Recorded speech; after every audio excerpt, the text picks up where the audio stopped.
Por mucho tiempo fui una persona escéptica que creía solo en todo lo que era capaz de comprobarse. Confiaba en el método científico y en el raciocinio. Después de estar ejerciendo como médico en un hospital, comencé a dudar de todo en lo que había consolidado como una verdad absoluta, sobre todo por lo que me sucedió con ciertos pacientes que durante la cirugía o después de ella, su corazón se les detuvo y estuvieron muertos durante algunos minutos. Al lograrlos sacar de su muerte, me contaron lo que vieron al instante de morir. Las coincidencias eran muchas, y los extraños sucesos que vivían fueron los que me llevaron a indagar e investigar más sobre la vida después de la muerte. Soy médico cardiólogo desde hace más de 12 años. Debido a mi profesión convivo muy de cerca con la muerte.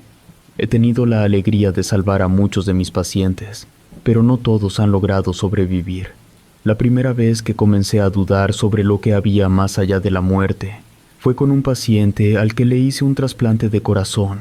Era una mujer de 40 años. Al principio, su organismo rechazó el nuevo órgano en su cuerpo, por lo que tuvo una secuencia de paros cardíacos que la llevaron a la línea mortal en el monitor cardíaco. En el momento en que el aparato marcó la línea recta, comencé a darle la reanimación cardiopulmonar. La mujer no reaccionó. Ante mi desesperación, fue necesario utilizar el desfibrilador y poner las planchas sobre su pecho. No lograba sacarla de su muerte. Ya estaba a punto de darme por vencido, cuando mi paciente reaccionó. Pasaron alrededor de 3 minutos de su muerte. Una fuerte inhalación hizo que regresara a la vida. Al despertar, ella miraba hacia todos lados con un extremo grado de confusión. El miedo se veía en sus ojos. Era muy extraño que mis pacientes me tomaran de la mano. Ella lo hizo. Al mismo tiempo me preguntó dónde se encontraba y por qué había regresado. Por supuesto que en ese momento lo tomé como una confusión mental por el hecho. Cuando logré controlarla, la ingresé a la sala de terapia intensiva con la intención de tenerla monitoreada todo el tiempo. Esa mujer, cuando estuvo más tranquila, me mandó llamar. En cuanto tuve un poco de tiempo, fui a revisar sus signos vitales y se encontraba bien. La mujer comenzó a decirme lo que vio en el más allá. No era la primera persona que mencionaba lo mismo, pero hubo algo que me hizo escucharla con más atención. Ella me explicó detalle a detalle que su espíritu o su alma se separó de su cuerpo y estuvo flotando por encima de los médicos que tratamos de resucitarla, con cada hecho específico que me decía. No dudé de que realmente ella vio desde otra perspectiva todo el trabajo de resucitación que hicimos. Describió a las enfermeras y a los otros 3 médicos pasantes que estaban conmigo. No había dudas. Era un hecho que pudo ver su cuerpo inerte en la plancha. Eso no fue todo. Me habló de una luz blanca que estaba hasta el final. Seguramente para la mayor parte de las personas es más que conocido el túnel y la luz blanca. Ella añadió que había una separación, un camino hacia la derecha y otro hacia la izquierda. Por algún motivo que nunca me dijo, eligió el camino derecho, en el que se encontró con varios de sus familiares difuntos. Estuvieron felices de verla de nuevo. Tenía que regresar. Al momento de hacerlo, se vio de nuevo sobre su cuerpo y entró de nuevo en él. Fue cuando sintió la incomodidad del tubo en su boca, el dolor de la cirugía y muchas otras molestias más. Hubiera preferido quedarse en aquel lugar. Ella no fue la única paciente que tuvo muerte por algunos minutos. Entrevisté a otros más que sufrieron muerte repentina en quirófano o en su casa. Todos coincidían en lo mismo. Eran los mismos elementos que mencionaban en el instante que me contaban su historia. Hubo un paciente de nombre Josué. Él entró a quirófano por una malformación congénita. Era una cirugía de riesgo. Jamás creí que se fuera a complicar, pero en el momento crucial de la operación, él cayó en línea mortal. Hice esfuerzos desesperados por resucitarlo, pero ya había dado la hora de su muerte. Cuando regresó a la vida, fue un respiro de alivio al darme cuenta que aquel joven de 25 años seguía vivo. Con él no fue necesario hacerle ningún tipo de pregunta. Comenzó a contarme lo mismo que los otros pacientes, solo que había una gran diferencia. En aquella división que ya había mencionado, él eligió el camino del lado izquierdo. Con muchos detalles me describió todo lo que vio. Habló sobre un camino oscuro, cuyas paredes tenían rostros humanos. En cada rostro se veía una mueca de sufrimiento. Cada uno de ellos se quejaba con voz muy baja, lo que se convertía en un murmullo lastimoso que aumentaba conforme avanzaba. Nunca vio ninguna luz. Al contrario, cada vez se oscurecía más el camino, hasta llegar a un lugar con lodo y completamente sombrío. Solo podía oír la voz grave de un ser. De manera repentina dejó de contarme lo que vio, y aquel muchacho se me quedó viendo fijamente. Sentí su mirada penetrante que me inquietó mucho. Al mismo tiempo sonreía sin dejar de verme, con una sonrisa maliciosa y perturbadora. Le pedí que me contara los detalles de aquel hombre de voz gruesa que lo había llamado por su nombre. Él se alegró de que le hiciera esa pregunta, sin pensarlo ni un segundo. Me dijo que no lo pudo ver, solo lo escuchó. Él le pedía que regresara al mundo de los vivos, por haberse atrevido a caminar por el lado izquierdo de las tinieblas. Le daría un don cuando estuviera vivo. El joven tendría la posibilidad de conseguir todo el dinero y poder que quisiera para tener a su servicio a cualquier humano. En ese momento me ofreció que estuviera de su lado, porque me daría el poder de darle vida a cualquiera de mis pacientes.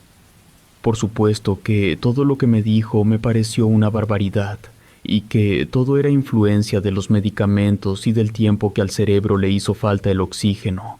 Lo que me contó me pareció completamente falso. No le di credibilidad a su testimonio, principalmente porque difería de cualquier elemento de los otros pacientes. Dejé de lado su relato sin añadirlo a mi expediente de investigación. Cada vez mi escepticismo cambió por lo que tiempo atrás aseguraba que no existía. Vida después de la muerte, todo fundamentado en experiencias vividas por mis pacientes y avalados por psiquiatras y personal médico de gran prestigio. Pero aún tenía una gran duda por qué Josué decía algo diferente del resto de mis pacientes, si la situación había sido exactamente la misma, solo que él tomó el lado contrario del camino que el resto de los que murieron, y era otro mundo distinto. Nunca mencionó ninguna palabra de cómo se llamaba aquel lugar, pero por las descripciones que hizo, lo perturbador de su relato me hizo pensar en el infierno. No creía en la existencia ni del cielo, ni tampoco del infierno. Tampoco quería clasificar mis investigaciones con nombres así. Más bien pensaba en lugares en los que la energía del espíritu era positiva o negativa, pero mi percepción cambió mucho cuando empecé a notar conductas extrañas en Josué. Fue necesario que se quedara un tiempo más en observación por el tiempo en el que estuvo muerto. Además, no era muy común que un paciente de su edad tuviese un corazón de viejo. El personal médico esperábamos reacciones adversas al tipo de procedimiento que le hicimos, por lo que cada noche, antes de marcharme, lo visitaba para ver sus condiciones y su pulso cardíaco. Josué me sonreía de una manera que no me gustaba porque tenía la sensación de que se daba cuenta de lo que sentía. Parecía que percibía mi temor. Mientras la enfermera le tomaba la presión, Josué no me quitaba la vista de encima, me miraba fijamente. Cuando la enfermera se retiró y noté que todo estaba en orden, le expliqué que pronto lo daría de alta porque su cuerpo había reaccionado favorablemente a la cirugía. Mis compañeros colegas habían hecho un trabajo extraordinario. El joven sonriendo me dijo que no era producto del trabajo de ellos, sino de su Dios que le permitió regresar de la muerte y mantenerlo con vida para conseguir su propósito. Antes de marcharme me dijo algo que me dejó helado. Me comentó que el angelito negro estaba detrás de mí. A partir de ese momento se convertiría en mi sombra. Como médico que era, me daría la fuerza de salvar tantas vidas como fuera posible, pero esas vidas serían para rendirle culto a él. No era necesario hacer nada distinto, solamente tenía que enfocarme en mi trabajo, el resto lo haría él. Por supuesto que las palabras de Josué me molestaron, no creí en lo que me dijo, ni mucho menos que el angelito negro. Como él le decía, me iba a ayudar a que mis pacientes no murieran, y mucho menos con la finalidad que me dijo. Mis creencias comenzaban a cambiar, pero no de tal manera. Me comenzaron a suceder acontecimientos inexplicables que me dejaron perplejo. Fue cuando entendí que sí había algo o alguien más después de la muerte. Al día siguiente que tuve esa plática con Josué, llegó una señora en estado crítico. Le habían dado 2 paros cardíacos fulminantes, fueron tan fuertes que al segundo paro, la señora perdió la vida. Mis colegas actuaron con las medidas de resucitación ya conocidas. Luchamos por la vida de aquella señora sin conseguirlo. Mi compañera seguía luchando intentando resucitar a la señora. La detuve para que ya no siguiera haciendo las labores con la plancha desfibradora. Pude sentir la impotencia de ella al no conseguir el objetivo de salvarla. A los pocos minutos, cuando ya había quedado anotada la hora de su muerte, la señora tuvo un movimiento inusual y regresó a la vida. Todos nos quedamos sorprendidos por lo sucedido. Sus signos vitales comenzaron a estabilizarse y poco a poco ella se fue recuperando. En la sala de cirugía todos nos quedamos sorprendidos por lo que había ocurrido. Aquella mujer que dimos por muerta había resucitado. Escuché que alguien me hablaba por mi nombre. Volteé hacia todas partes, pero mis compañeros estaban inmersos en la atención de la mujer. Ellos no habían sido. Al mirar hacia el fondo del quirófano, vi una figura pequeña, oscura, que se movía entre los aparatos médicos. Solo fue por cuestión de segundos. Después desapareció. En ese momento recordé las palabras de Josué, pero pensé que eso era prácticamente imposible.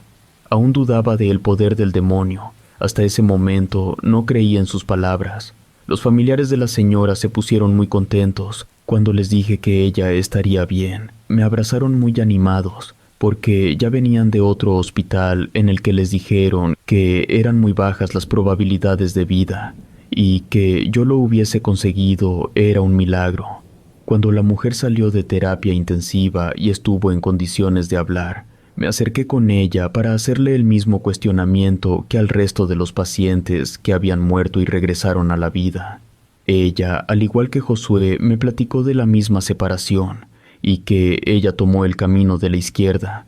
Sus descripciones fueron exactamente iguales a las de Josué. No era posible que ahora cambiaran sus experiencias. Fui de inmediato a la habitación de Josué, pero él ya se había marchado. Lo anterior le daba un rumbo diferente a mi investigación y creaba una teoría distinta. Era verdad que existía la vida después de la muerte, pero no era igual para las personas, dependiendo del camino que eligieran. Desconocía qué repercusiones tenía.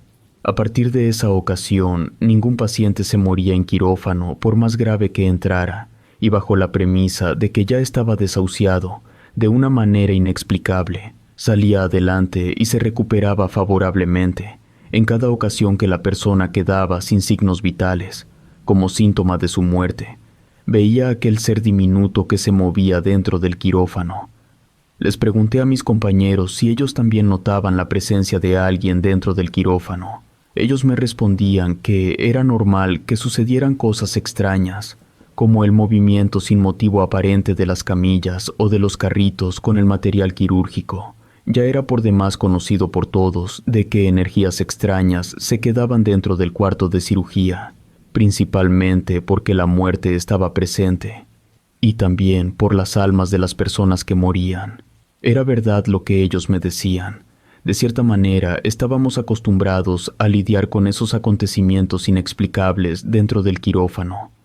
Ellos también se dieron cuenta que algo sucedía cuando yo operaba a algún paciente. De repente moría, para después regresar a la vida sin encontrar el motivo por el que regresaba esa persona a este mundo. Muchos pensamientos negativos llegaron a mi mente. Recordé todo lo que me dijo Josué, que ahora recibiría los favores del demonio, tan solo porque había ayudado a uno de sus discípulos a sacarlo de la oscuridad que traía la muerte. Ahora tendría la protección y el favor de él. Tenía una gran duda que me empezó a generar ansiedad y descontrol. Si ahora él servía a mi favor sin que yo se lo pidiera, en algún momento me cobraría el favor recibido. No se lo hubiese pedido. A partir de ese momento dejé de lado mis investigaciones sobre la vida después de la muerte y me centré más en el satanismo. Muchas personas le rendían culto a este ser. Realizaban altares con una figura imponente del demonio, en el que le ofrecían grandes obsequios. Empecé a entrar en un mundo desconocido, del que no tenía conocimiento. Por tal motivo, aquel ser se fue acercando cada vez más a mí, sin saber al menos en ese momento que pude haberlo alejado de mi vida. Pero, como nunca supe cómo, me fue concediendo favores cada vez más, sin que yo se los pidiera. Me hice de un gran renombre en el hospital.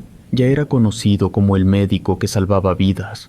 Muchos pacientes me buscaban, sobre todo cuando tenían un diagnóstico poco favorable. No puedo negar que mi ego se vio inflado, y sin darme cuenta fui adquiriendo no solo renombre, sino también dinero y poder, lo cual no me molestó, me hacía sentir muy bien. Ese fue mi gran error, no detener al demonio, porque una noche, mientras dormía plácidamente, me despertó un olor apestoso. Creí que alguna de las ratas a las que les puse veneno se había quedado muerta desde muchos días. Molesto me levanté para darme a la tarea de buscarla. Con los ojos entrecerrados porque aún estaba con sueño, me agaché para revisar debajo de la cama. A través de ese lugar vi unos pies que se miraban del otro lado de la cama. Me asusté tanto porque vivía solo al lado de mi perro. Con un temor que me estremecía todo el cuerpo, levanté el rostro para ver de quién se trataba. Ahí estaba parado viéndome con mucha atención. Al ver el miedo reflejado en mis ojos, se sonrió. El olor a podredumbre aumentó tanto que fue necesario que me cubriera la nariz, porque era muy difícil poder respirar. Sin saber qué hacer o qué decir, me quedé sentado en el piso buscando la manera de huir de mi propia casa. Como si él se diera cuenta de mis intenciones, cerró de golpe la puerta y me quedé a su alcance dentro de mi habitación. Él comenzó a acercarse con pasos lentos. Pude notar que a cada paso que daba dejaba su huella marcada en el piso mientras avanzaba hacia mí. Cerré los ojos porque creí que me mataría y se llevaría mi alma. Finalmente había aceptado sus favores. No se los pedí. Sí me llené de orgullo por todos los beneficios que obtuve. Al momento en que abrí de nuevo los ojos, él ya no estaba. Había desaparecido sin hacerme daño. Temblando aún por el miedo, busqué a mi perro para huir de la casa. No me quedaría por el resto de la noche en ese lugar, esperando que en cualquier momento apareciera de nuevo. Llamé a mi perro de forma insistente, sin obtener respuesta alguna. Solo quería marcharme, no quería hacerlo sin él. De pronto lo vi al fondo del pasillo acostado. Parecía que dormía, pero al acercarme vi a mi perro muerto. Me salí con las pocas pertenencias que tenía a la mano y me fui de mi casa para no regresar a ella. Sabía perfectamente que no se trataba de huir, porque él me encontraría en cualquier lugar, pero fue la manera que me hizo sentirme seguro. Seguramente me estará esperando hasta el final de mis días para cobrar los favores dados. Estoy esperando con temor el día en que aparezca para llevarse mi alma. Relato escrito y adaptado por Adriana Cuevas.